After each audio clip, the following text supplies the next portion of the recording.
We are back in the studio. Welcome, everybody, to another episode of the K&A Football Podcast. Austin, Debbie, Margaret, it is so good to be back. It's been a long time since we've obviously filmed an episode in the studio. We've been virtual for the past year and a half, 2 years, and it feels really good to be back. You had Debbie doing the classic, hand signals back there before we go. It feels so good to be back, and it's bringing back a lot of nostalgia, and it's a new set. If you're not listening to it on YouTube, if you're just listening to the podcast, first of all, thank you. We love that.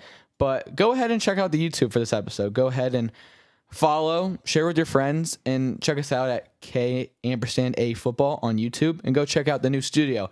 We've definitely revamped it up. We have a lot of behind the scenes TVs and cameras and lights, and hopefully next time we're live in the studio, we're going to have a very cool special feature. We'll just leave it at that. We're not going to tell you what it is, but that hopefully will be there next time we're in the studio. But for the time being, I'm super pumped to be back in the studio. I know Debbie is. I'm assuming you are. It feels good to be back. And we also have a bunch of games to recap and a bunch of games to preview and a whole lot of news. So without further ado, let's go into the intro. This is K&A Football.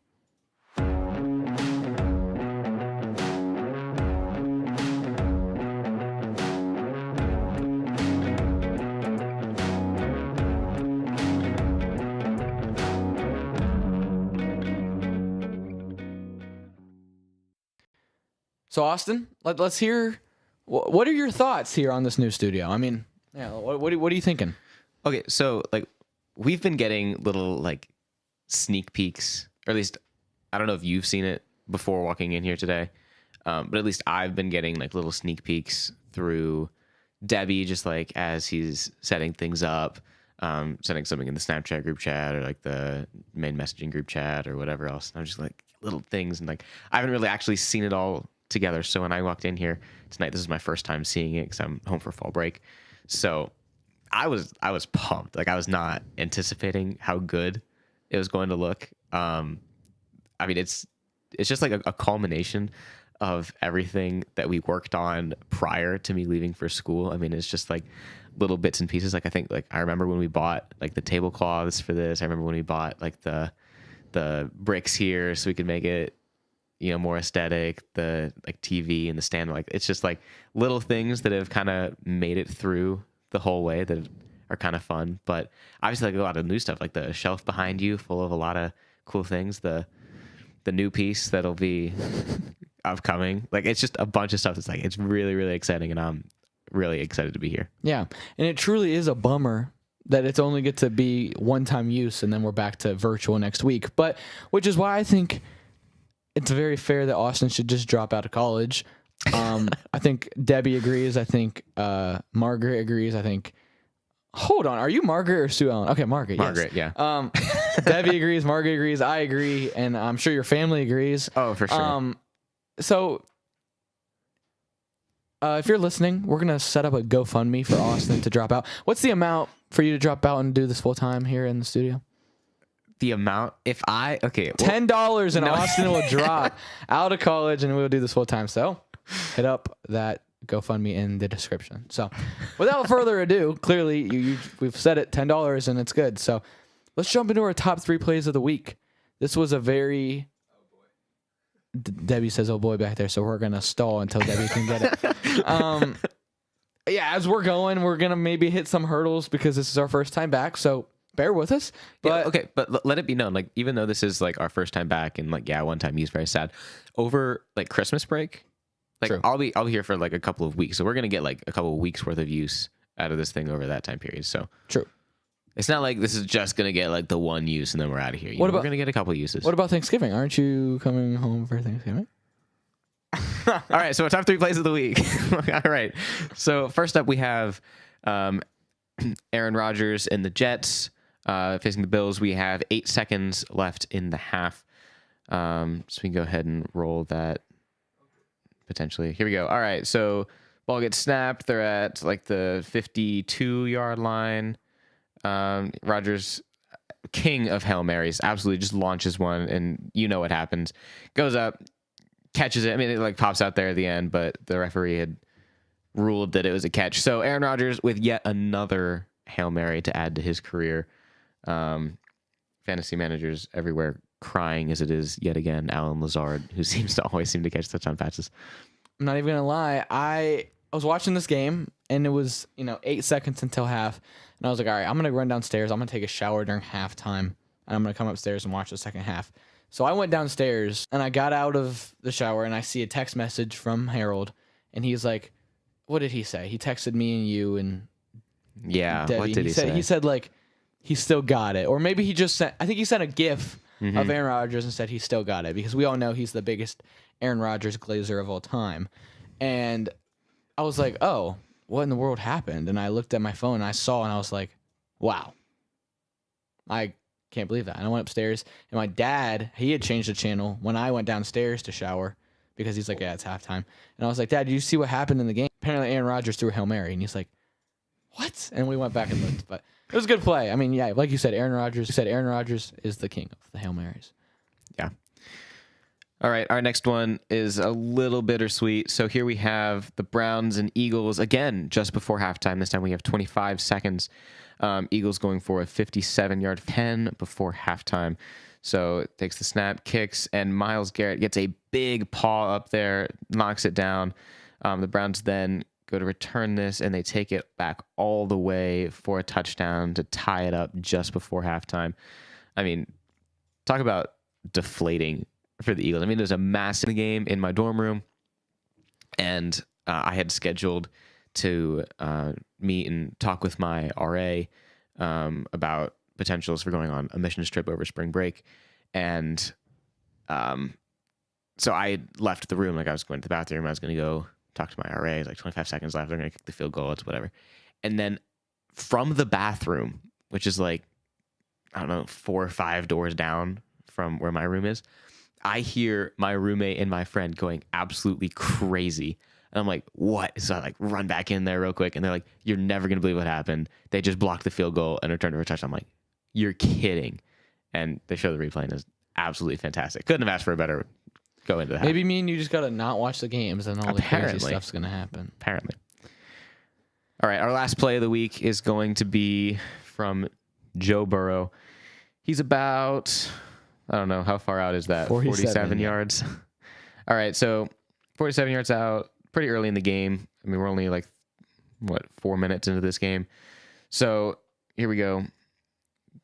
Joe Burrow takes the snap. Everyone gets flushed out to the left, and he just takes off, and there's nothing but green grass ahead of him. And, he's really slow, but he makes it all the way, gets the ball on the inside of the pylon to open up the scoring in this game. Makes a really weird face there. Yeah, no, his face was terrible. That was kind of weird. So, yeah, then obviously everyone commenting on it looks like it was whether really good recognition from Burrow or whether it was a design pull, because everyone gets flushed out left in the secondary. So then they go ahead and walks in for a 57-yard. In Joe Burrow's defense, I don't think he's ever had that long of a run life.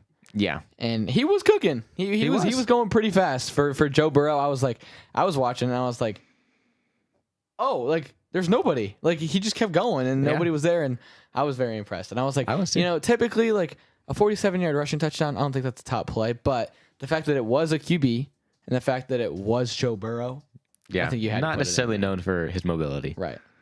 But those were the top 3 plays of the week. Again, if you want to see those plays, make sure to check out the YouTube at K&A Football. And yeah, so we will jump right into our Week 6 recap of all of the games. There was some bye weeks this week, so we have a little less games to recap. But it all started last Thursday night with the 49ers, who were coming off of a really bad loss to the Cardinals in Week 5, and the Seahawks, who were coming off of a bad loss of their own to the Giants. Yeah. So this game, I don't necessarily remember watching this game in particular, but the 49ers ended up winning this one 36-24. Brock Purdy had an okay day, went 18 for 28, 255 passing yards and a touchdown. Or was it 2 touchdowns? 3 touchdowns. I lied.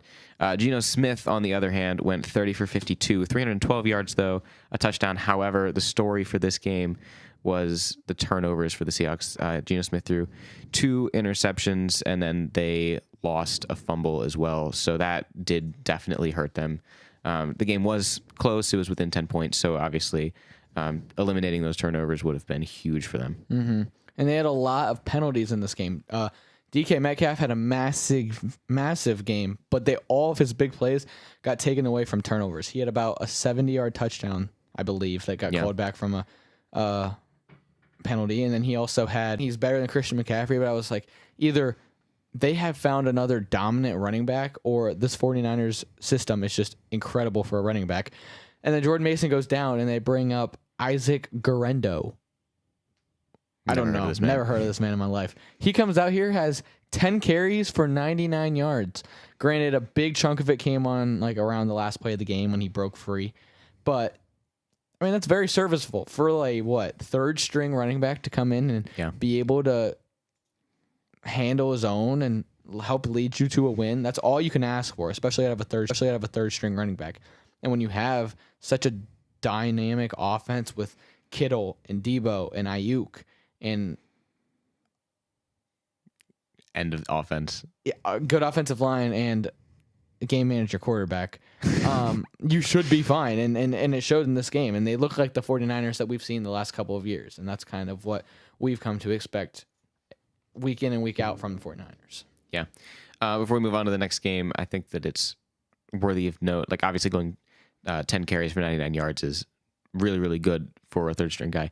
And so I really believe that what we need to do is we need to have a little like test period for the 49ers. Like, okay, we're going to give you 4 games where nothing counts against you. Only positives here. And we're just going to throw in as many quarterbacks as we can into that system, see if it still works, and then throw in as many running backs as we can into that system and see if it still works. We need to see if the Shanahan system works for literally everyone, or if it's just like they're really, really good at finding people that work specifically for their system. Mm-hmm. I mean, it works for Jimmy G. He went to a Super Bowl, and look how bad Jimmy G is. Yeah. All right, the next game here, we go across the pond. The Jaguars absolutely love playing in London, but man, oh man, do they wish they never played this week. The Bears have like the worst day in the world, went 23 for 35, 234 yards, 2 touchdowns and an interception. But I mean, Caleb Williams, 23 for 29. That's great. 226 yards, 4 touchdowns. Like, they were firing on all cylinders. And I don't know what happened to Caleb Williams, but the difference between the first couple weeks to these last few weeks is insane. The only part that I was a little disappointed about was the fact that DJ Moore wasn't really all that present in this game, and I have him in at least 1 or 2 leagues, and I was really hoping that he'd go crazy, but he was not a part of this game at all. Yeah, well, that's the thing. Caleb Williams almost had 5 touchdown passes because he had a play to DJ Moore where DJ Moore got tackled about a half a millimeter short of the end zone, and if that goes in, that's 5 touchdown passes for Caleb Williams. And I mean, people are talking about Caleb Williams like, wow, we were so wrong about him. He's in Offensive Rookie of the Year conversations, which is very true. I mean, the last 2 to 3 weeks, he's completely changed the course of the season. I mean, it was very early when he had his struggles. He was the first overall pick. He was a rookie. Not everyone's going to come out and have a CJ Stroud rookie season or Jaden Daniels start to a rookie season. But and so he didn't have one of those starts. And people were saying because Jaden Daniels was drafted right after him, wow, I can't believe that the Bears passed on Jaden Daniels. Caleb Williams is clearly a bust, blah, blah, blah, blah. A couple of weeks go by. The Bears are now 4-2. They're scoring 35 points this week. They scored, I believe, 38 points last week.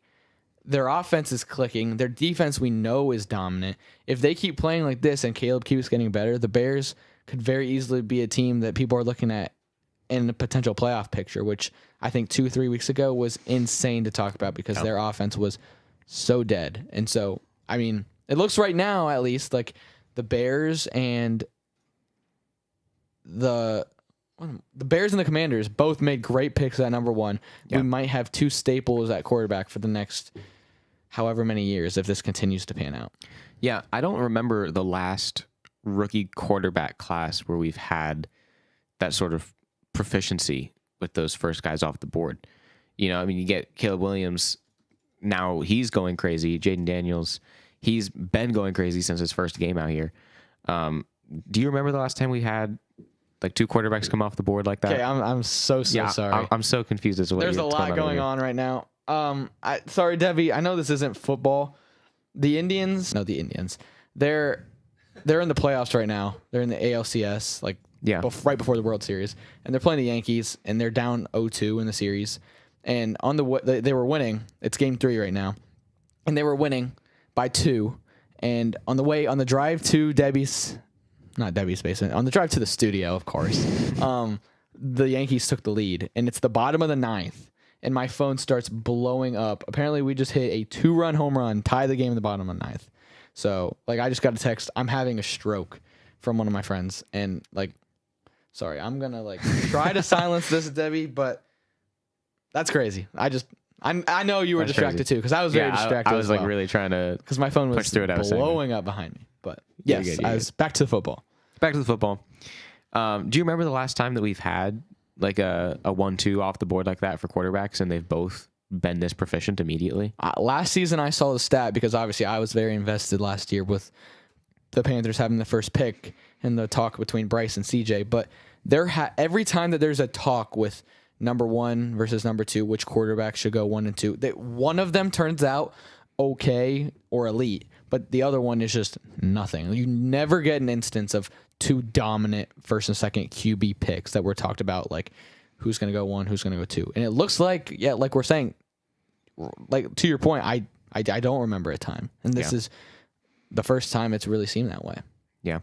And speaking of Jaden Daniels, we'll move on to the Ravens Commanders game here. The Ravens ended up taking this one 30-23, kind of like we had predicted last week. This was a fun game. It was high scoring. 23-30. That's, over 50 points scored in the game. That's pretty good. Overall, I don't remember seeing anything insane about this game. Do you remember anything crazy about this one, Kadin? Well, Romeo Doubs missed last week because he was suspended from the team because he decided he wasn't happy because he wasn't getting enough targets. And he says, I'm going to be a little baby. I'm not going to show up to practice. And the Packers said, fine, you're suspended. And he didn't play last week. And so he manned up a little bit and he showed up to practice this week. He played in this game. And how did he get rewarded? They fed him the ball. He had 2 touchdowns in this game. The Packers were rolling. Are we on the right game? I don't think you're on the right game here. I was talking about the Commanders-Ravens game. Why do I have the Packers game pulled up on my schedule? You're right. No, you did talk about that. Rewind. We'll talk about Romeo Doubs a little bit later. My bad. Commanders-Ravens. Yeah, this game was... My bad, Debbie. Bad. Commanders and Ravens, just like we were talking about. Yeah, kind of. We expected the Ravens to win this game. The Commanders, yes, were 4-1 going into this, but they hadn't had the hardest of competitions. Obviously, you can't control that, but they hadn't been battle tested, and there's no way to be greater battle tested than playing one of, if not the hottest team in the NFL right now, which is the Ravens. And Derrick Henry did his thing: 132 yards, 2 touchdowns. Lamar Jackson, 323 passing yards with a passing touchdown. Zay Flowers was a huge part of this game.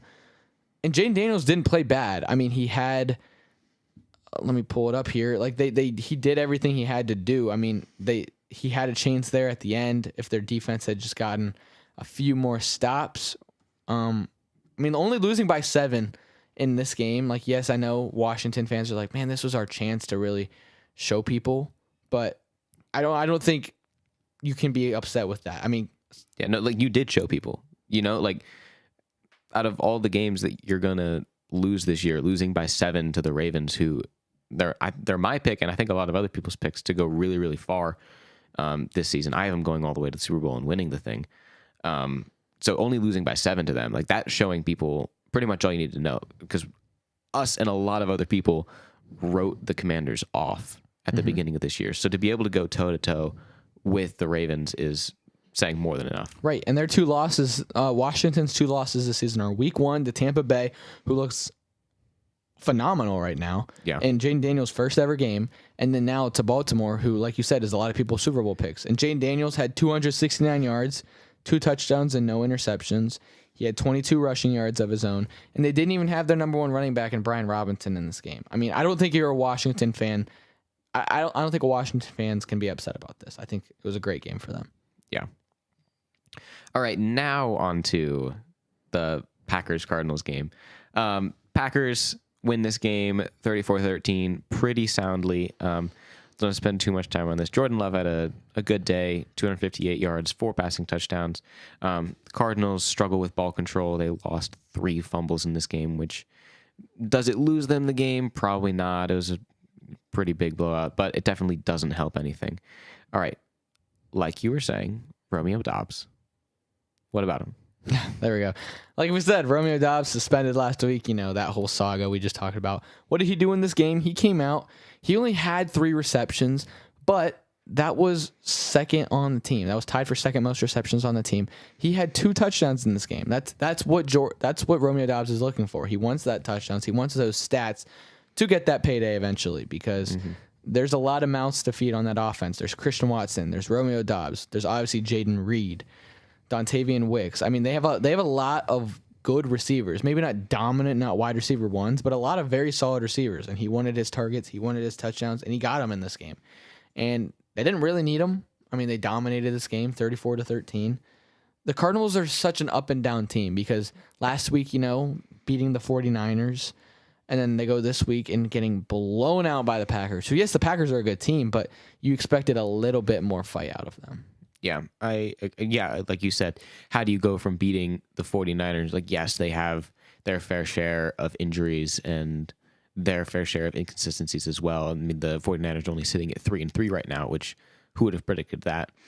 But the Cardinals beating them last week and then getting blown out this week it doesn't seem to make too much sense. So they need to figure out some form of consistency on their team and hopefully pick it up in the back half of the season here. Mm-hmm. And another good game from Jordan Love. He continues to, when he's healthy, he continues to impress. He's going to put up the stats. He's going to put up the yards and the touchdowns. He's going to have a few interceptions. He only had 1 in this game, but he's always been he's always thrown a lot of interceptions, and it's frustrating. I've had him in my fantasy league the last 2 years. Yards and touchdowns, which is amazing, but he does have interceptions, kind of like a much, much better Jameis Winston per se. Yeah. I think that's fair to say. And then Marvin Harrison on the Cardinals side left this game very early with a concussion. Most likely is not going to play next week. So hopefully he gets better soon and gets back out on the field. Yeah. All right. The next game we have here is the Texans and Patriots. Texans wind up winning 41-21. I feel like we all kind of could have predicted this. Of course, the Texans were going to win. But that being said, I don't know if I would have said that the Texans were going to put 41 up on the New England defense. Like, I think their defense is actually pretty good. It's really the only thing keeping them in games. But what I am more impressed with than anything is Drake May. Like, we all thought that the Patriots were absolutely crazy for putting Drake May in at all, playing him whatsoever. But he actually did a lot better than I would have anticipated for his first ever start, especially with the offensive line that they have. He went 20 for 33, 243 yards, and 3 touchdowns. He did have 2 interceptions. And granted, 2 of those touchdowns were in the waning moments of the game, so they didn't matter too much. But he did overall play a decent game. Not fantastic, but I think you put Jacoby Brissett in this game, I don't think he performs the same way that Drake May did here. And this is a really good Texans defense. I mean, they have great corners. They have a phenomenal defensive line against the Patriots offensive line that is the worst in the NFL. And you threw Drake May kind of to the wolves and said, do your best. Not a great receiving core, terrible offensive line, playing a good team in Houston. And you can't control them putting up 41 points. Putting up 21 points is not bad, especially for an NFL debut when you're throwing the ball to Demario Douglas, Kayshon Boutte. His last name is Booty. Hunter Henry, Antonio Gibson as a running back, like Kendrick Bourne, JaMychal Hasty. Like, none of these dudes, Jalen Polk, rookie receiver. I mean, none of these guys are guys who you're expecting to be able to sustain a football team as a wide receiver 1, maybe even wide receiver 2. Some people are higher on their weapons, but I don't understand how you can when your leading receiver is Demario Douglas. So props to Drake May in his first start against this defense, getting it done, making guys like Demario Douglas look good. He had 6 receptions for 92 yards and a touchdown. Kayshon Boutte had, love that. He had 3 receptions for 59 yards and a touchdown. I mean, he played very well. Like you said, Jacoby Brissett's not going out there and doing this. So I think Patriots fans are very thrilled. They knew they weren't going to win this game, but I didn't expect this out of Drake May, and he very much surprised me. And he outperformed CJ Stroud, who only had 192 yards. He had the same amount of touchdowns, 1 less interception.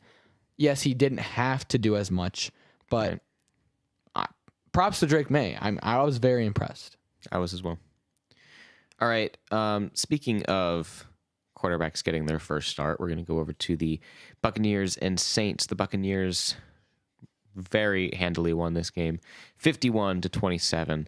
But as I was kind of keeping tabs with this game, it was going on at the same time that the Browns game was, so I wasn't super invested in this one.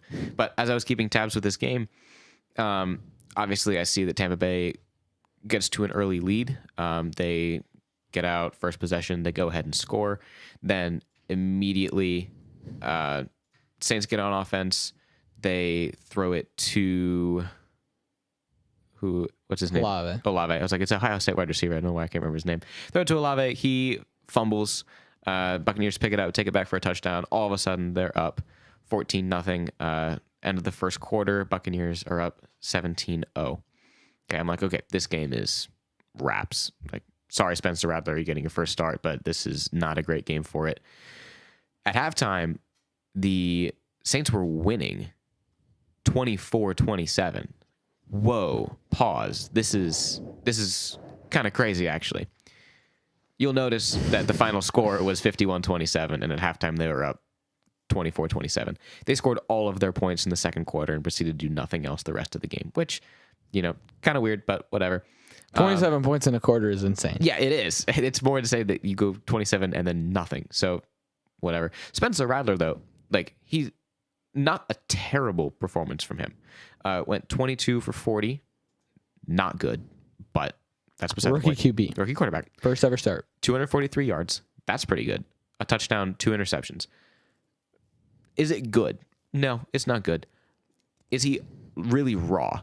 Yeah, he's a really raw rookie quarterback. If he gets a couple more seasons under his belt, maybe even next season, maybe even later this season, I think that he performs pretty well. Like, the Saints fans should not be too mad. I have a friend at school. He's a pretty big Saints fan. Don't know why. Poor guy. Yeah. I mean, to be fair, then we just hate on each other's teams all the time, and there's a lot to hate. So, and he was telling me, which I didn't even really think about, the Saints haven't had a rookie quarterback since the 1960s. Like, they have not drafted a guy that's their guy in a long, long time. So for them, this is a really big, and to see him perform like this is really big for them. To be fair, I don't think that Spencer Rattler is going to be the guy. I don't think they drafted him to be the guy, at least for the next couple seasons. I think their guy is Derek Carr. Yeah, for sure. But, I mean, maybe it could be a situation where, Derek Carr is obviously injured. Not Tom Brady. I'm not calling him Tom Brady. So calm down before I even say this. But not talking to you, talking to everybody who's going to, hey, Spencer Rattler is not Tom Brady. But in a sense of Derek Carr getting injured, kind of like Drew Bledsoe getting injured, and then Spencer Rattler taking the most of his opportunity and maybe winning a starting job, whether that be in New Orleans or somewhere else, and people being like, okay, this guy can actually play, And so, but on the other side of the football, Baker Mayfield continues to dominate this season. He had 325 yards, 4 touchdowns. He had 3 picks. Yeah. And that's really what kept the Saints in this game in the second quarter and helped them come back, was all Baker's turnovers. But 51 points from Tampa Bay is insane. When they had 24 at half, I mean, the Bucs are impressing. Yeah. They won the division last year. I wasn't going into the season the highest on them. I said I think they would regress a little bit, kind of like we saw from the Giants after their playoff season a couple years ago. They just keep winning games convincingly. Their 2 losses are a very bad loss to Denver, yes, but then an overtime thriller against Atlanta last Thursday night. Mm-hmm. I mean, they're playing great football. They're dominating right now. Sean Tucker, second year running back, 14 carries in this game, 136 yards and a touchdown. Bucky Irving, 14 carries for 81 yards and a touchdown. Their running game is a three-headed monster between Sean Tucker, Bucky Irving, and Rashad White, who didn't even play in this game. I mean, their offense, Chris Godwin, 125 yards, 2 touchdowns. Mike Evans didn't have as good of a game, but we all know who Mike Evans is. Yeah. Their defense continues to play good. The Bucs are good, and I'm very surprised by it. Yeah, at this point, it's safe to say that they're real contenders to win their division this year. I think they can go much. I think they'll make a playoff run. Everything I would have said a couple weeks ago, when they beat the Eagles, it's like, oh, this is a statement victory from them. But seeing as how the Eagles have performed recently, I don't really think so anymore. But the same holds true though. The Buccaneers have been playing really, really good football for the last couple of weeks. I mean, they're 4-2 right now. Couldn't really ask for a much better start. Mm-hmm. Speaking of the Eagles, we have the Browns and Eagles up next. Oh my! Eagles win this game 20-16. Here's what I'll say, and then we'll move on. We'll give the devil his due before I start though. Jalen Hurts, 264 yards, 2 touchdowns. The run game wasn't really there. A.J. Brown, 116 yards on 6 receptions. Good day for the Eagles offense overall. Gosh, Kadin, the Browns are bad. Yeah. We are I don't know how. We are definitely one of the worst teams in the NFL at the moment. How we go from a playoff team to one of the worst is astonishing to me. We have a worse offense than we had in our 1-32 or 1-31 record seasons. Yeah, I was gonna mention that. If you put those two offenses side by side, this one, it's not just better. It's much better. Worse. It is. This the year's other offense. One. Yeah. The offense from the 1-31's 2 years is much better than this year's offense. Yeah, it's bad. We have still yet to score 20 points in a game. Deshaun Watson is absolutely atrocious. Like, I've never seen worse quarterback play than him, which is saying a lot. We've seen some bad quarterback play. The only highlights of the Browns are our defense is still good, and so that's kind of fun. Myles Garrett is still fantastic. One of the top players of the week. Unfortunately, we did trade away Amari Cooper this week to the Bills. A lot of people are upset about it, and I understand that. But to be fair, it was the right move to make. I mean, he never had the chemistry with Watson, so there's no real reason to keep him. He's in his last year of his contract, and trading him away saves us some money. We don't have to. He doesn't want to play here. He was never going to re-sign with us, so we were going to get nothing for him anyways. So it's the right move to trade him away here. Unfortunate, because obviously he's been one of the only consistent pieces of this team other than Nick Chubb and Myles Garrett in the last couple of years. Speaking of Nick Chubb, he will be returning this week. He took out a page in the Players Tribune and thanked the city of Cleveland for everything that they've done in supporting him as he's gone through the recovery process. So that's always a nice thing to see.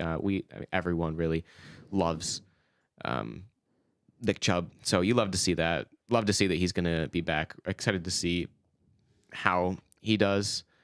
Just really, really unfortunate that he's going to be coming into this situation where 1-5, really struggling to do anything at all. And so I hope that we give him very limited workload, prove to everyone that he's still a good running back, and then get him out of Cleveland as soon as possible, because he does not deserve to be here. Mm-hmm. I've been trying to find, while you were talking, the stat or the player, and I can't find it. Do you know who leads the Browns in touchdowns right now? I do. It's our safety. Yeah. Our safety leads the Browns in touchdowns right now. Which is insane. It's not like that safety has like 6. He has 2. He has 2. Yeah. It's really bad, Kadin. Like, there is no denying that the Browns are awful, and not the Baker Mayfield trade, but we should have kept him. But the Deshaun Watson trade is the worst trade in sports history, and it's the worst signing in sports history, and it will never be close. It's the worst decision organization has ever made. And now the Browns are moving out of Cleveland. So that's great too. They're not moving out of Cleveland. Yeah, they are. They're moving their stadium out of the city limits of Cleveland. The owner announced today that he's had conversations with the mayor, and the new stadium that they're building are outside the city limits of Cleveland, which is just a slap in the face to everyone who lives in Cleveland. I mean, I don't care too much. I don't live in Cleveland. It looks like it's going to be a sweet stadium. It's still going to be the Cleveland Browns. It's still going to be the Cleveland Browns, but it's not going to be in the city of Cleveland, and that's just really unfortunate for everyone. I mean, the Browns, I hate to say it, but the Browns are the Browns, you know, and they're from Cleveland. Okay? Like, the city of Cleveland is, like, rough around the edges. It's rough all around, and so are the Browns. And so, moving out of Cleveland, like, it just doesn't feel right. It's like I miss that. I miss hearing Debbie laugh at things. All right, we spent too much time on this game. We suck. We're never winning another game. My entire family is like, Austin, you need to be more optimistic. Of course they're going to win games. We're not winning another game. We play Cincinnati this week. We're cooked. Browns always beat Cincinnati. We always beat Cincinnati, but not this time around. All right, next game. I'm done talking about the Browns. Colts Titans. Colts end up winning this one 20-17. Kadin, I'll let you talk about this one because I just talked for like 30 minutes. Joe Flacco did kind of what he has to do. He did Joe Flacco things, came in, won them the game. Will Levis is just the worst. Will Levis, 16 for 27. Deshaun Watson is the worst. Okay, yeah, you're right. Will Levis is just the second worst. He had 95 passing yards in this game. 95. The Colts are supposed to have one of, if not the worst, pass defense in the NFL. 95 passing yards. The only saving grace of them getting down the field and scoring any points was Tony Pollard, who had 93 yards on the ground. But what just happened? I lost everything. That's not good. I'll pick up for you while you try to Oh, find it's it. back. Oh, We're there we back. go. We're All right, back. good, I good. accidentally just yellow top left corner, yellowed it out. Yep. I didn't know I could do that from clicking a button on my laptop. But Calvin Ridley, he was the big offseason signing this year. They gave him a lot of money. Mm-hmm. They were saying last year in Jacksonville, he just wasn't schemed well enough, and he's still a dominant. He had a goose egg in terms of receptions. He had one carry for 9 yards. He got targets. Calvin Ridley said after the game, like they interviewed him and they asked him about his targets, and he goes, targets? And he's like, I got targets? His throws to him were so bad that he didn't know they were targets. Like, they were miles over his head or like 4 yards like in front of him or behind him. Like, he's like, those were to me? Like, I think he knows, like, it was kind of a slap in the face to Will Levis, but Will Levis is bad. Like, I think he's losing that locker room. The coach clearly doesn't like him. He's yelling at him every week on the sideline. The Colts I don't think their Colts are a great team either, but they're much better than how the Titans are right now. The Titans got very lucky that they played Miami when Miami was trotting out Pro Bowl QB, Tyler Huntley. And that's how he's known for. They got very lucky because if that doesn't happen, they're 0-5 right now, and they're talked about as the worst team in the league. Yeah. And I think people still need to talk about them as the worst team in the league with their current quarterback situation. Will Levis is not the answer, and I think that's very clear. Yeah, I mean, the Texans are going to walk away with this division, and they're going to have no competition for it. I mean, who are they competing with? The Titans? No. The Jaguars? Absolutely not. Their only real competitor in this division is the Colts, and they're trotting out 89-year-old Joe Flacco every single week. Indians won. There we go. This isn't a baseball podcast, but it can be sometimes. Walk-off home run. That is so cool. I wish I'd have seen it. Why do we have to perform the podcast on Thursday? Whatever. That's awesome. I am going to have to watch the highlights right after we're done. Watch the 2 home runs. Home run. I believe you. 2-run walk-off home run. Dude, that is so cool. All right. Well, back to the football. Don't worry. It's Cleveland. We'll lose. All right. Back to football. We just won. We can't lose now. Yes, we can. We can lose tomorrow. All right. Yeah, anyway, I lost my train of thought. We're going to be done with that game because there's not a whole bunch going on there. I couldn't believe it spent as much time as we did. Yeah. All right. Next game we have is the Chargers and Broncos. Chargers ended up winning this one 23-16, which I did not see coming personally. I don't think the Chargers are very good at all. I don't really know who Justin Herbert threw to. I mean, I do. It was like 9 different guys. None of them had over 44 yards of receiving. So that was kind of crazy. But Justin Herbert somehow put together 237 yards of passing. So kudos to him for doing anything at all. J.K. Dobbins went for just under 100 yards. So good for him. But great, 19 for 33. Somehow put together 216 yards of passing. 2 touchdowns, an interception. He was the lead rusher on the team. The Broncos were kind of squeaking out wins in the last couple of weeks here, and it was solely thanks to their defense, and then their offense would do just enough to squeak a win out of somewhere. Didn't quite work out this week. They fall to 3-3. Chargers move to 3-2, which they're going to start playing. They outscored the Chargers 16-0 in the end of the. They're going to start playing. They outscored the Chargers 16-0 in the end of the fourth quarter. That was all the Broncos' points. I mean, if they wake up in the first quarter when they're supposed to play the game, they probably win this game. But they waited until the fourth when it was too late. I picked the Chargers, so I was very thrilled. But deep down, I really thought the Broncos were going to win this game. But yeah, the Broncos after the game, Sean Payton came out and said that they want to have a youth movement, and they want to really see what they got in the young guys. Guys like, I'm going to mess up his name. Davante Adams. That's pretty good. Rookie wide receiver. Troy Franklin, rookie wide receiver. Audric Estime, rookie running back. They got a lot of rookies and a lot of young guys, first and second year guys on this team Bo Nix, obviously, who they're looking at trying to see what they got, because they got guys like Javonte Williams who are up there in age, not up there in age, but older than some of the young guys who are veterans but aren't dominant old veterans. They're just there. So try to see what they got in the young guys while also still competing and trying to win. And oddly enough, the Broncos are playing right now. Right when we started the podcast, the Broncos versus Saints game kicked off. And actually, let me just pull up the score. I have no clue what's going on in this game right now. It's 6-0 Denver. Oh, okay. Austin and I made our picks before, so we'll get there when we get to the picks. Bo Nix is 8 for 12 at the moment with 63 yards. That's not 8 passes for 63 yards is nasty. Spencer Rattler is 4 for 7 for 54. Alvin Kamara has 1 rushing yard. I started him in my fantasy league. If you can't tell. Yikes, dude. That's rough. Oh, my goodness. He'll get more. He'll get more. You can't just run. But he'll be fine. Yeah, but we'll get there. That was a preview just because we were talking about Denver. I was also interested. I kind of wanted to pull it up. But yeah, that's really all there is in that game. Yeah.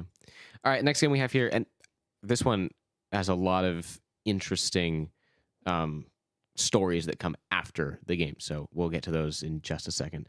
Steelers, Raiders. Steelers end up winning this one 32-13. Very, very handily.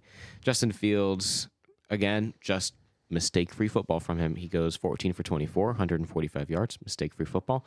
No touchdowns, no interceptions. That goes all to the...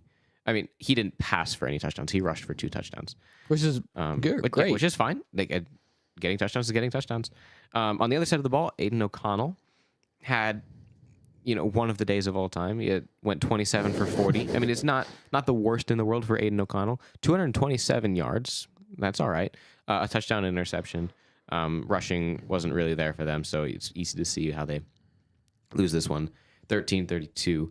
Obviously, big story is that I'm sure that their passing game, their touchdowns would have been a little bit better had they had Davante Adams, but he has obviously been dealing with a, quote, hamstring injury. I say quote because he was lying, everyone. This week, Davante Adams goes ahead and finally gets traded to the Jets, which we'll talk about a little bit later once we get to the Jets as well. But that's huge, which obviously opens up the conversation for what do they do with Max Crosby. I think he stays, but everyone else seems to think he's going to go somewhere. But then the biggest story, because we'll talk about Davante Adams in a second, is for the Steelers. they've moved to 4-2. Justin Fields has been playing good football, turnover-free football, just good, smart, conservative football. That's what he's been playing. Steelers football. You're right. The Steelers go ahead and announce today that they will be starting Russell Wilson next week and for the foreseeable future, which is a little bit of a head scratcher. Like, whoa, that's a little weird. And I kind of understand it a little bit when you think about, like, I was obviously really confused. Why on earth are they not starting Justin Fields? Then I see that if Justin Fields plays at 51% of the Steelers' snaps this year, the Steelers owe the Bears a 4th-round pick. If he does not play 51% of the snaps, the Steelers owe the Bears a 6th-round pick. So, in my mind, the Steelers must be thinking that they can get the turnover-free Steelers football out of Russell Wilson just the same, if not maybe a little bit worse, as they can out of Justin Fields. Save him for the backstretch of the season where you need that decent football again, where that Russell Wilson might provide, he might not. But save him for that last part of the season where he's not going to be able to get the 51%, so that you owe the Bears a little bit less. That's kind of what I think is going on here. Yeah, but I think that's so dumb. I mean, your guys are rolling right now. You're outperforming everybody's expectations. 4-2. Yes, Justin Fields isn't throwing for 300 yards a game, but he's playing mistake-free football. He's able to win with his legs that Russell Wilson is not able to do. Russell Wilson is a pocket passing quarterback, and you don't have the weapons at receiver to have a pocket passing quarterback thrive. George Pickens is your one, and his lack of effort is just pathetic at times. And then aside from him, you got Pat Freiermuth. I mean, Calvin Austin. Who is your next receiver? Who's your next option on offense? You don't really got one. So that's why you need somebody who yes, he can make the throws when they're needed to the guys when they manage to get open, but somebody who can make the plays with their legs themselves. Justin Fields, 2 touchdowns on the ground this game. Russell Wilson's not going to do that. No. Russell Wilson's going to try to make throws, and I think people are going to realize really early on that you can't do that with the Steelers team. And Justin Fields is playing Steelers football. He's not throwing for 300 yards. He's not having 5 touchdowns. He's doing what they need to do to win games. You put up 32 points this game. I mean, that's not. What is wrong with that? What reason are you benching him for? And that's going to do nothing but hurt his confidence. It's going to do nothing to hurt his confidence. The team sounds like they've been backing Justin Fields. I don't know what that's going to do to team morale in the locker room. And what are you going to do then when Russell Fields, Russell Wilson starts to struggle? You're going to bench him, and because you're going to pull him, and then put in Justin Fields and be like, hey, sorry, we were wrong. You're good. Like, you're actually good. Like, I mean, yeah, he's going to go in. He's going to perform just like he has been, but his confidence is probably shot. Like, what could he do differently? Yes, he could throw for 300 yards, but that's not Steelers football, and he can't do that with this supporting cast around him. He's doing what he can, and he's led them to a 4-2 record. Yeah. For what the Steelers were... You picked the Steelers to have 4 wins their whole season. Well, I might be right at this point if they start Russell Wilson the rest of the time. It's fair. I can't believe that they made that decision. And I'm rooting against them until they put Fields back in. I agree. I'm always rooting against him. But I really like Fields, so I was happy to see him succeed. All right, Debbie says that we have a question here. So, Debbie, you want to come in? Yes. We have a question from Corvin Outdoors. He asks, thoughts on Amari to the Bills? Yeah, so, I mean, I talked about this a little bit, but we can touch on that again. I think that, first off, for the Bills, it's a good move. And I think it's a much-needed move. Much needed. They don't have a very good supporting receiving cast. And my brother, Margaret, sent me a meme. And it's like, breaking Amari Cooper to the Bills. And the caption was, this is a not so fast Jets type trade. Right? They see the Jets trade for Davante Adams. They're like, we got to get ourselves a wide receiver because they're obviously in the same division. So much needed from the Bills. From the Browns' perspective, like I said, hate to see him go. He's been the most consistent part of our offense for the last 3 years. So hate to see him go. The offense is going to suck. Offense is going to be somehow worse than it already is. But it is needed from a financial perspective. We don't really have the means to continue to pay him. So we save ourselves money by trading him away. The Bills go ahead and pick up the rest of his contract, so we don't have to deal with any of that. And then, obviously, he doesn't want to be playing here anymore. He requested a trade at the beginning of the season, and he doesn't want to be here. He would never re-sign with us. He's in the last year of his contract anyways. So it makes sense on all aspects that he would go ahead and get out of here. Yeah. And it was pretty clear the Browns were going to trade him. They offloaded a lot of his money. He only had $1 million left on his deal. So the Bills are only going to inherit $1 million, which is for the Bills to get a wide receiver one when you need it at that low of a cost in terms of salary, and for only at a third and a sixth, not bad at all. I think Bills fans are pleased. I think anybody's doing that in that situation any day of the week. For sure. All right, next game here, Kadin, I'll let you take this one a little bit. It's the Falcons and Panthers. Falcons win this one 38-20. Mm-hmm. The Panthers have done a weird thing the last couple of weeks where they go out and they take the lead early. They score, and then their defense, sucks. So they're going to give up a touchdown, and then it's going to be all of a sudden just the rest of the team is like, all right, we give up. We had our one drive, and now we're done. And that's kind of what we saw last week against the Bears. We saw it a little bit less this game. The Falcons and Panthers were a little closer. Panthers were only down by about 7-4 up until maybe, late third, early fourth. And then the Falcons kind of pulled away, win this one by 18. But it could have been more. I mean, they had a pick six where the defender decided to be nice and slide down at the 2-yard line, which at that point, who even cares? Just you're hurting yourself in that situation in terms of you're not a dominant, destroying, well-known defender. You're gonna have a contract eventually.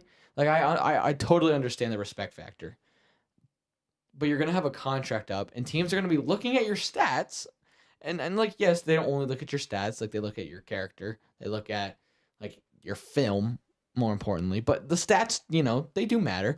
And being able to say, I have a pick six to my name, I would imagine is good for a good $1 million or two. Yeah.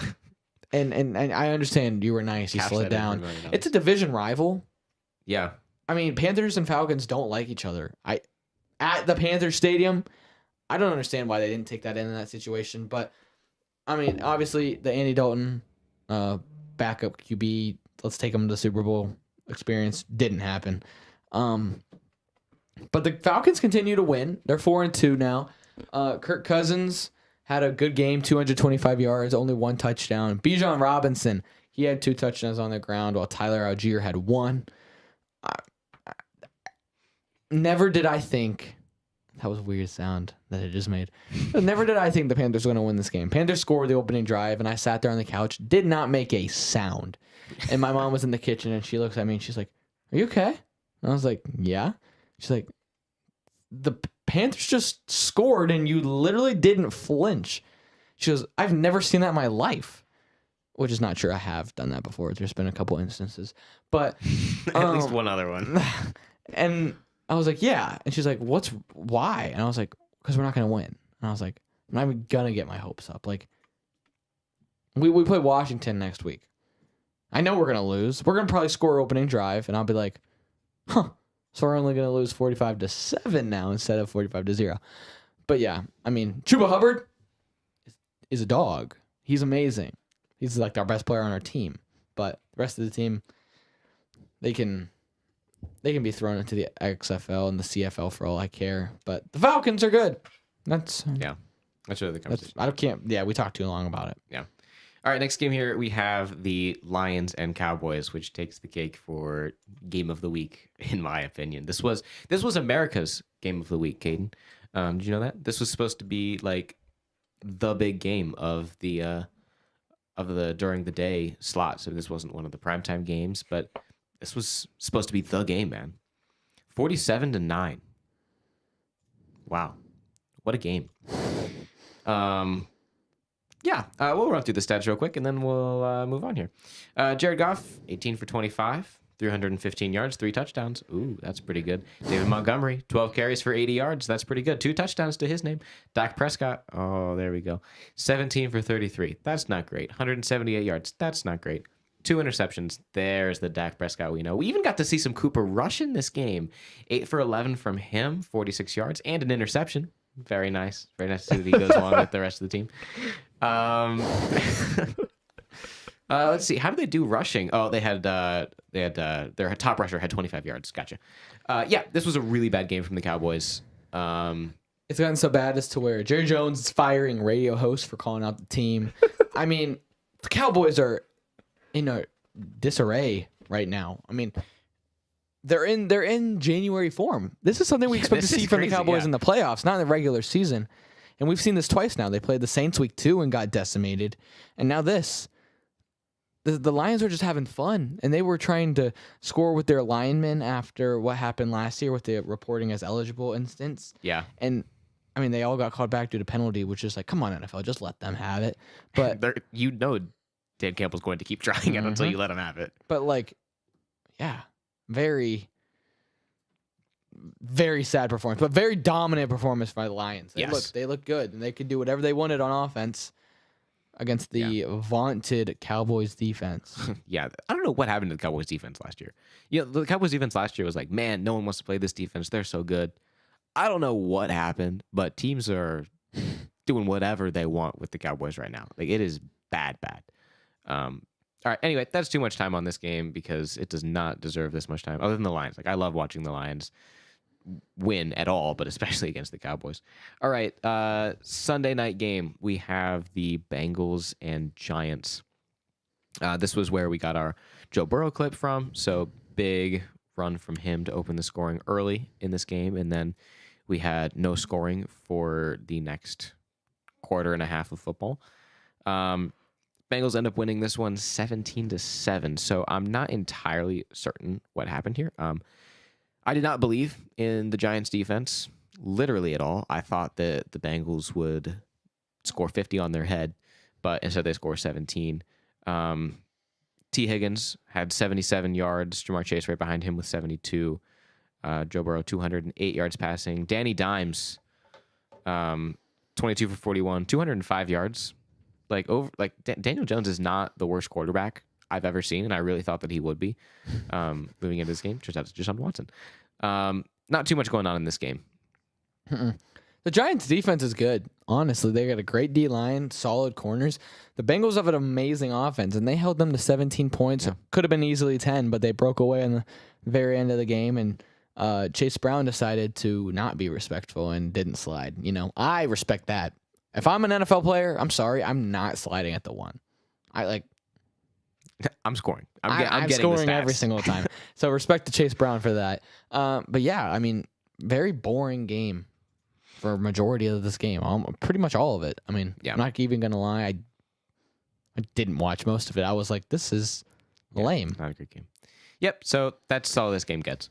All right.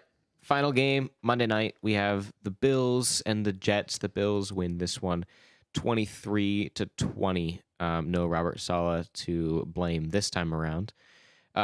Josh Allen goes 19 for 25, 215 yards, and 2 touchdowns. Aaron Rodgers puts up a decent game, 23 for 35, 294 yards, 2 touchdowns. But he did have an interception the very not the very last play of the game, but the last play for the Jets. They need a first down to keep their hopes alive, to go down, kick a field goal, send this thing to overtime. Mike Williams allegedly runs the wrong route, which that's what Aaron Rodgers says, and I can totally see, even watching it live when he threw that ball, I was like, man, Mike Williams really does not seem to be in a great position for this ball. It looked like he slipped, and then the Bills defender goes way low to make the interception. Mike Williams then took Tuesday off for, quote, personal reasons. I think those personal reasons are he knows he's getting fired. So Jets obviously take the loss in this one, but then big story afterwards is that they trade for Davante Adams. And not only did they trade for Davante Adams, but Davante Adams was already in Aaron Rodgers' house before the news even broke that he was going to be a Jet. I think everybody knew this was going to happen. Yeah. And I think it's huge. I think this opens up their offense. You go from Garrett Wilson, who hasn't really struggled, I guess, to be a wide receiver 1, but he's not exactly the dominant wide receiver we were hoping he would be. Now he gets to fall back to that wide receiver 2 role, going up against the second corners, Right. not getting the entire defense focused on him. I think this also opens up Breece Hall. Now you have such a scary passing game between Aaron Rodgers throwing the ball to Davante and Garrett Wilson, 2 amazing wide receivers. So you have to pay attention to that pass game. You can't stack the box against Breece Hall. And so you're either going to stack the box against Breece Hall and hope you get a stop there. But if you do that, then you open up Garrett Wilson or you open up Davante. Like, they have so many options now in offense. Yeah. If Aaron Rodgers can just, like, play good. Well, I think that what you said there is like really, really good. And like that's what teams aren't going to account for is the fact that now that the Jets offense is 2-dimensional, we're going to get the Aaron Rodgers that we were used to, like the insane IQ, not letting you substitute type guy where it's like you're going to stack the box because you know they're going to run. And as soon as they run, he's going to go hurry up. And you're either going to have to try to substitute really quick, which he's going to catch you on that every single time. And you get a free play out of And you it. get a free play. Or you're going to have to play with that stacked box and Davante and Garrett Wilson are on opposite sides of the field going, go routes, and he's giving it to one of them. So that's something that you really need to watch out for moving forward. I mean, Jets are 2-4, so they have a lot of ground to make up at this point, especially in this AFC East where you do have to try to catch up with the Bills at this point. But it's not out of reach, especially considering that the Dolphins and Patriots are not doing anything right now. Mm-hmm. And the Bills on the other side, we just talked about them. Massive trade to get Amari Cooper. But we just talked about that as well. Yeah. So we're going to jump in to our Week 7 pick'ems. Austin and I have already done that. But first, we're going to get you guys a little message from our sponsors at K&F Construction. K&F Construction has been serving the Northeast Ohio community for over 16 years, specializing in composite decks. K&F Construction takes the time and effort to provide the service and product that you deserve for your home. You can call K&F Construction today at 330-575-2465 for a free estimate. Again, that's 330-575-2465. And you can also visit kfdex.com, which is linked in the description below. K&F Construction, let us build your dream backyard. So, Austin, we can jump into these Week 7 games. Like we said, Broncos Saints going on right now. We actually picked these ones all before the week. So Broncos Saints. Current score for anyone watching live and not watching the game. Broncos are up 13-3 right now, which bodes ill for my pick. I did pick the Saints in this game. And I picked the Broncos. Yeah. All right. Patriots Jaguars. Who you got here? I was really struggling with this one. Same. I picked the Jags because it's their second week in London. I think that's a lot. Are they? I wish I should have done that research. Are the Jags staying in London? Debbie, can you pull that up for us? Are the Jags? Jaguars got to be staying in London.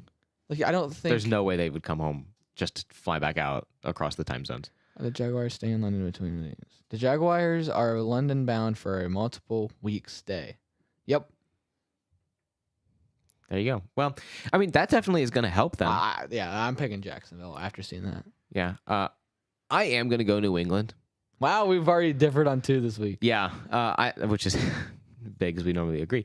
I did go New England on this one just because, I mean, like they got just blown out by the Bears, and the Bears have a good defense. I think that the Patriots defense is not as good as the Bears defense, but I think it's still very, very good.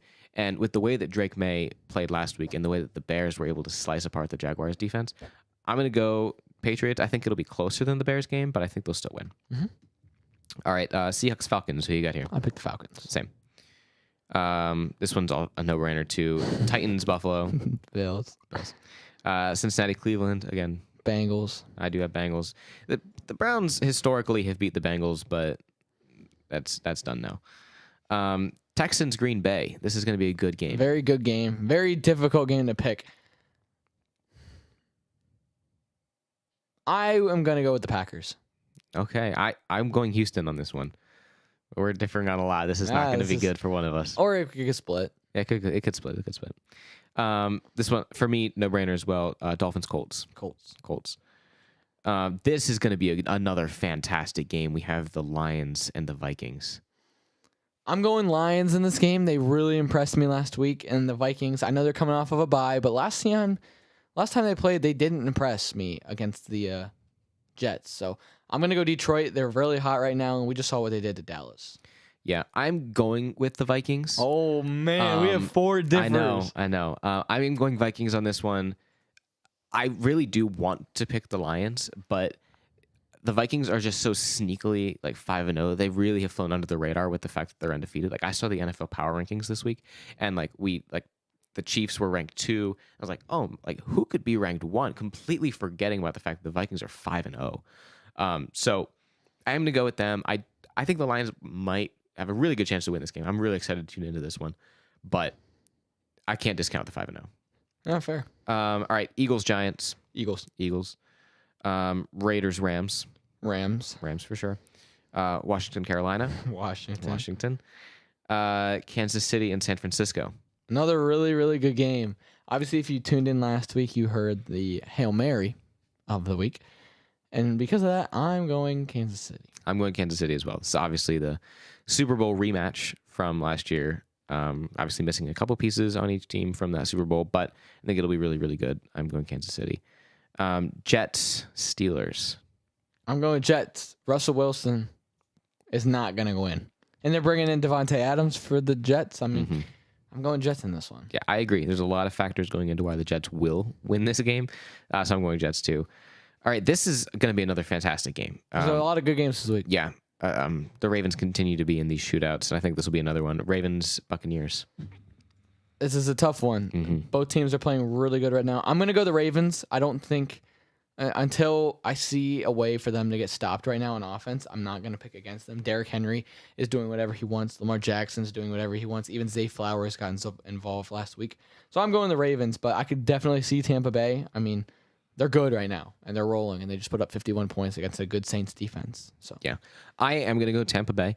I equate Tampa Bay more to the Bengals with a better defense than I do to the Commanders.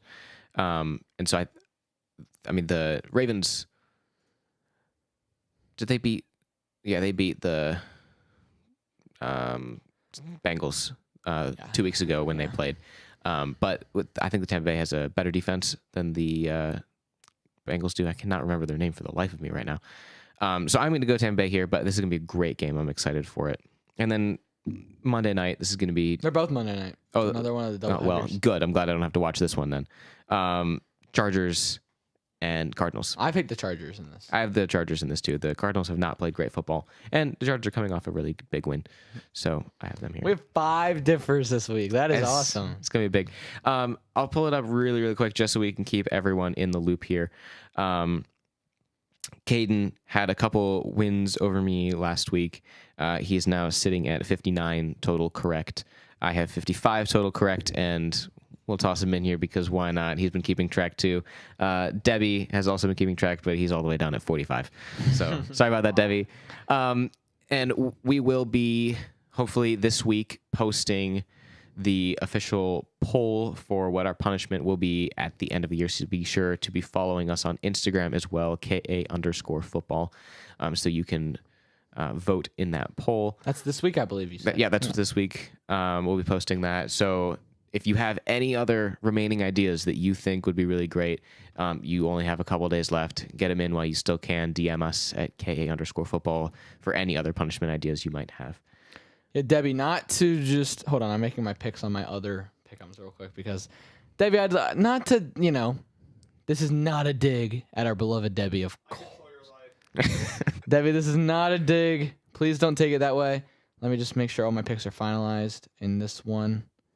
Yes, they are. We're at an hour 13. That's fine. We're in the studio, dude. We're in the studio. I'm in another pick'ems, but I put my exact same picks into that pick'em. I'm in another pick'ems with my girlfriend, Debbie, and I just like to have it known that... Oh, come on. I just like to have it known that me and her are tied 59-59. So yes, she is dominating you, but she's also beating Austin. That's pretty good. So yeah, so props to Shout out Evan. to her. But I didn't ask. Yeah, Debbie, don't take offense to that. I'm taking had so much to let offense. that be known. Had to let the people know. Had to let that know. Bro. All right. We're going to take a very quick break, and then we will be right back with our segment of the week.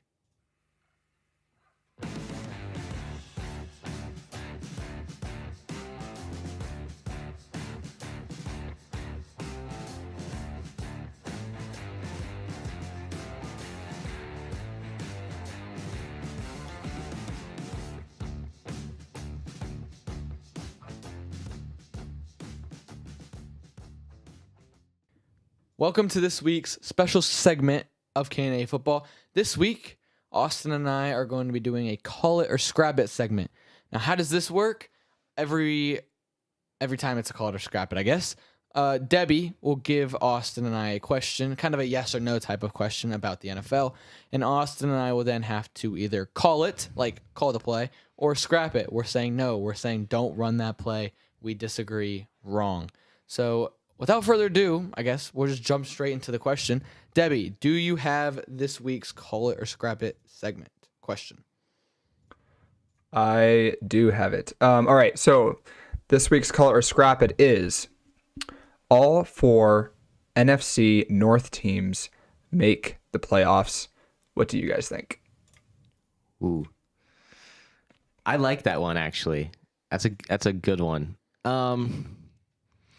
Obviously, if you would have asked me this question before the season started, the answer was always going to be no. Mm-hmm. You know, like I didn't have that much faith in the Bears. A lot of people had a lot of faith in the Bears, but I didn't have that much faith in the Bears. I'm like, okay, yeah, they got Caleb Williams, but the Bears are still the Bears. We still got the same system going on. No, they're not going to be making the playoffs. The Vikings? Are you kidding me? No, the Vikings are not making the playoffs. They're trotting out Sam Darnold. Okay, like he's not going to be. Yeah, they have Justin Jefferson, but like they weren't even planning on starting this guy. They were planning on starting JJ McCarthy. That tells me everything I need to know. If he's going to be sitting behind JJ McCarthy, and the only reason Sam Darnold's playing is because he gets hurt, no, Vikings are not making the playoffs. Now we're in a situation where not only are the Vikings 5-0, sitting atop the NFC.